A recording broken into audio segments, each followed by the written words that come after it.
Welcome to the Building Up Women in Property podcast. I'm your host, Rebecca Bangura, and I'm thrilled to have you here with me today. This podcast is for ambitious women who work in property and construction who want to learn how to have a career they love on their terms. Join me every week where I'll leave you excited and confident to take your next steps. Thanks for being here with me. Now let's get started. Hello, thank you for joining me today. I hope you are having a beautiful day so far, that your life and career are going well, and that you're achieving your goals and you're happy with the progress you're making. But today I actually want to talk to you about what to do when things aren't going according to plan and how we deal with things when the going gets tough. Because the reality is there will be bad days, there will be peaks and troughs in our careers, in our lives, and sometimes things aren't great. And it's in those moments that we need to be able to lean on our resilience. And that's what I want to talk about today. I want to talk about building resilience because we tend to talk about resilience a lot, but we don't talk about how we actually build it. And I think it's so important because the truth is, building resilience is something that happens when things are going well. You don't build the resilience in the rough times. You practice the resilience in the rough times, but you build it when things are going well. And I think so often we don't take the time to build the skills we need in order to be resilient. And I want to take you through that today. Because last week I had a client of mine literally on the verge of tears. We started our session and I could just tell things weren't going great for her at work. And a few minutes into our session, everything came out that was happening. And there was a lot. And whilst this isn't typical of what happens in a coaching session, it's also not uncommon because so often we are carrying so much. There are things going on at work, there are things going on at home, and it can be really hard to share the difficulties with people. Often we are so busy and we're wearing this mask of armor, trying to juggle all the balls and manage all the things. And we actually don't have a safe space for us to come and to share what's going on and to reflect with someone. And that process of actually reflecting is so crucial to building our resilience. And anyway, back to my client, I think, after a few minutes, you could just see the load lightening as she spoke. Just saying things out loud helped to clear the air and clear the weight that she was obviously feeling. And we were able to then sort of run through the different things and really rationalize them and work out a plan to move forward. And this is the thing, even when things are going tough, even on the worst days, you want to feel in control. You want to know that you have a way forward. It may not be what you want to do. It may not be a great feeling, but there is hope. There is light at the end of the tunnel, and you can sit with the discomfort of the moment, of the challenges in front of you, knowing that you are resilient, knowing that you are strong enough to withstand this, and knowing that there is purpose to what you are doing. And it's worth it to achieve your goals. We need to go through the crap to get the gold. But also, it's about who you are. And I think this is something we don't talk about enough. Who do we want to be? How do we want to show up in every moment? And I want to record today's podcast about building resilience because this is what gets us through. It's what gets us through the monotony, the frustrations, the rubbish, the challenges. And the truth is, usually you have to go through a lot of crap to get the gold. It's part of the journey and it's how we handle it. But resilience is not just a buzzword. It's something we need to cultivate in ourselves. And whilst I think some people are naturally more resilient, it's important to remember that resilience is a skill and it can be developed and it's enhanced through practice. And resilience is crucial if we want to have a big life, if we want to have impact in the world. We have to be able to show up for the good and for the bad. And once you master this skill of resilience, it will serve you in every area of your life. It really is a game changer. And today I want to share with you some of the tools and exercises I get my clients to do to really build their own resilience. And I want to come back to this idea that the best time to build resilience is when things are going well. It is not when you're on struggle street and you're a hot mess. That's when you get to practice resilience. That's when you get to fall back on the skill set you already have. And so, as unglamorous as this sounds, it's so crucial. And it's what distinguishes the good from the great and really differentiates the people who have longevity in their careers. But before we get into it, I want to just say to you, if you are struggling right now, please seek help. Reach out to a friend, a family member. Reach out to a service that can support you in this time. Because as I said, so often we just need to connect with someone. We need to be able to talk about what's on our mind and really start to break down the challenges that we face. And just through the act of articulating what's going on, it will help give you clarity.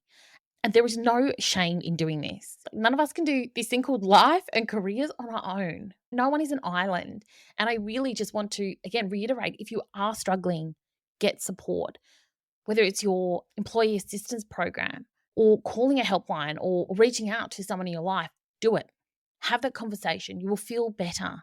And as a bit of a side note, if your organization offers an employee assistance program, use it.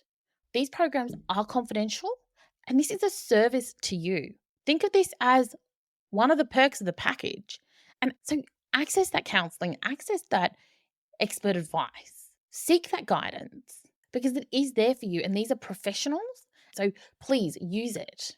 And as I said, just saying things out loud can give us that release. It can give us that clarity. And then we're able to actually explore where we are right now and how to move forward from there and regain that sense of control, which is so important when things are tough.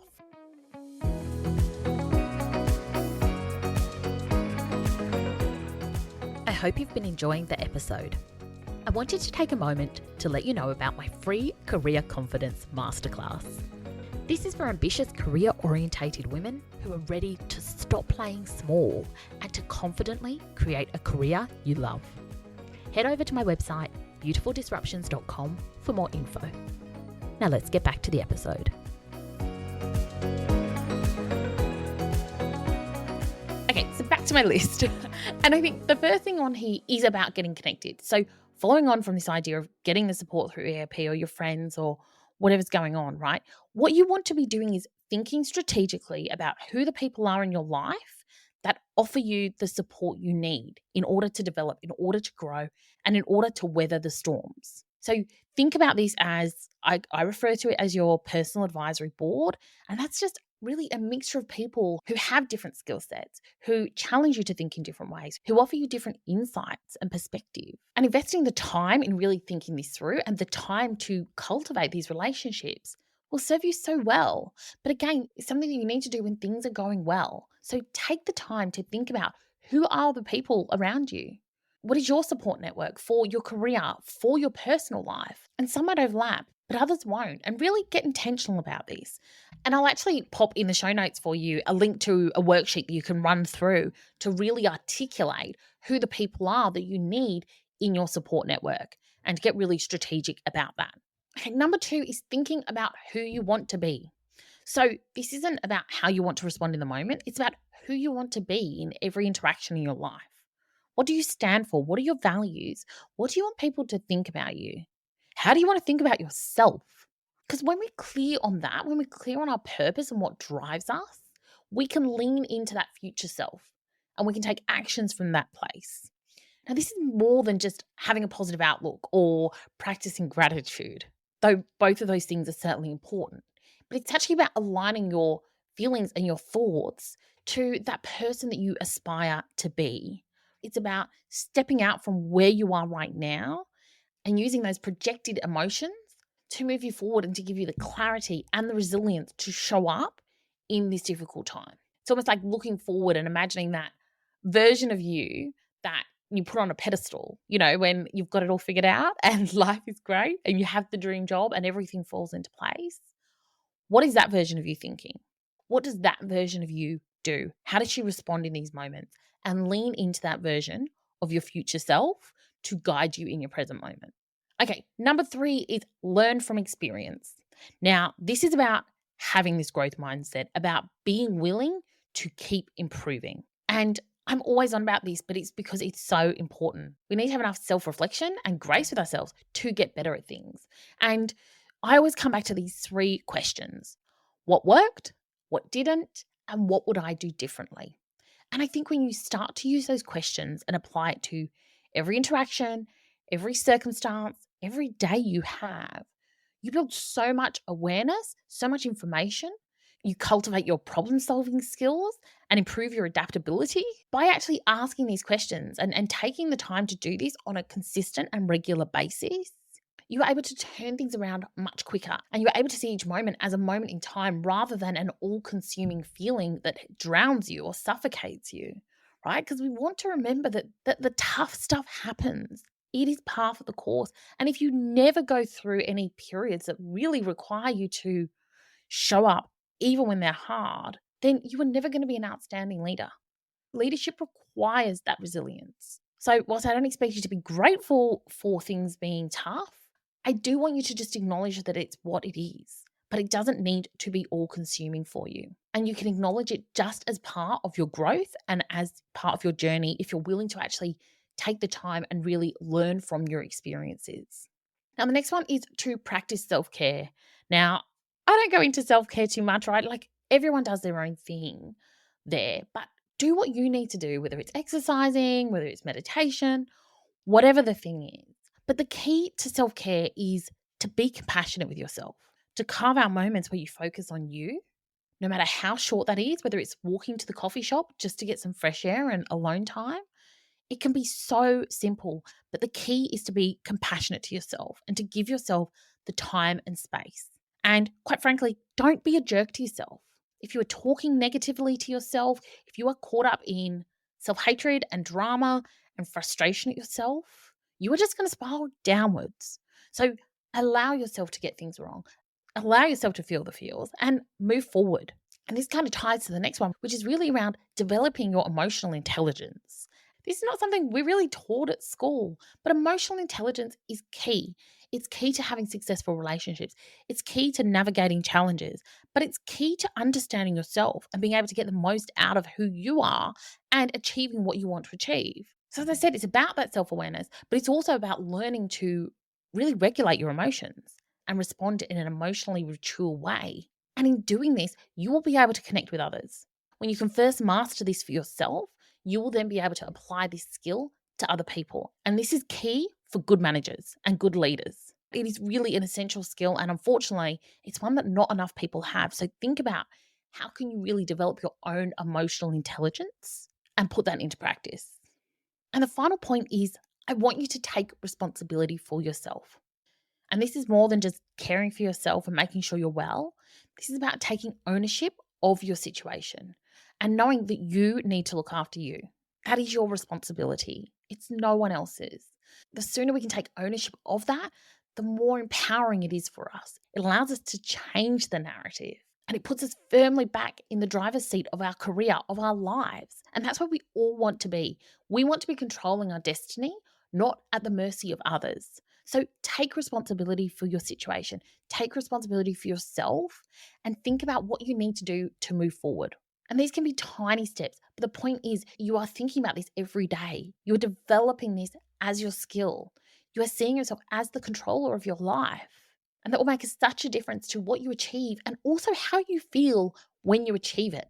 It will bring that meaning and that purpose and that fulfillment to your achievements and to your career and your life. And I want that for you desperately. You should want that for you too. So I want you to go away and really think about these, how you can take these ideas away and apply them to your own life and your own career. And really remember that this is a lifelong work in progress. It's a process of building our resilience up so that we can fall back on this skill set when we need it, when things go wrong. So keep practicing, keep working on this and acknowledge yourself for the work you are doing and for showing up every day, because that's what it takes to step away from mediocrity and really create that fulfilling career that drives and excites you. It's about showing up, having your own back, taking responsibility, really developing your emotional intelligence and taking every day and every moment as an opportunity to learn and grow and get better and take the good with the bad and build that support network around you so that it's there for you when you need it. Okay, my friend, have a beautiful day. Until next time.